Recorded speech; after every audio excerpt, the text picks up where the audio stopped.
தீயவர் கொலை நடுங்க movie review இதை பார்க்க போகிறோம். வாங்க வீடியோக்குள்ளே போகலாம். இந்த மூவியோட ஸ்டோரி என்ன அப்படின்னு பார்த்தீங்கன்னா, ரைட்டர் வந்து நைட் அவரோட காரை எடுத்துகிட்டு வெளியே போகிறாரு. அப்படி இருக்கும்போது ஆப்போசிட்டில் வந்து ஒரு பைக்கில் வந்து ஒரு மர்ம நபர் வந்து வராங்க. இவர் வந்து கார்லேருந்து வெளியே எடுத்து போட்டு இவரை வந்து கொலை பண்ணுறாங்க. அதுக்கப்புறம் தான் நம்ம கதையோட ஹீரோ வந்து இந்த கேஸை இன்வெஸ்டிகேட் பண்ணுறதுக்காக என்ட்ரி கொடுக்குறாரு. கண்டுபிடிச்சாரா இல்லையா, என்னாச்சு ஏதாச்சு அப்படின்னு சொல்லிட்டு மூவியை பார்த்து தெரிஞ்சுக்கோங்க.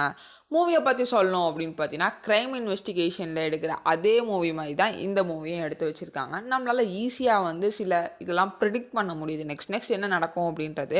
இவங்க வந்து யார் அந்த ரைட்டரை கொலை பண்ணாங்க அப்படின்னு சொல்லிட்டு ரிவீல் பண்ண விதம் உண்மையிலே சூப்பராக இருந்துச்சு. அது வந்து நம்மளால் கெஸ் பண்ண முடியல. பட் அதுலேயும் உள்ள மைனஸ் என்ன அப்படின்னு பார்த்தீங்கன்னா, அதை ரிவீல் பண்ணதுக்கு அப்புறம் படம் முடிஞ்சிட்டா இன்னும் பெட்டராக இருந்திருக்கும். பட் அதுக்கப்புறம் ஒரு 15 மினிட்ஸ் போர்ஷன்ஸ் வந்து இருக்குது. ஸோ அதை ரிவீல் பண்ணதுக்கு அப்புறம் கடைசியில் அந்த கொலை யார் பண்ணா அப்படின்னு சொல்லிட்டு ரிவீல் பண்ணியிருந்தா இன்னும் கொஞ்சம் பெட்டராக இருந்திருக்குன்றது என்னோட தாட் ஆஃப் ஒப்பீனியன்.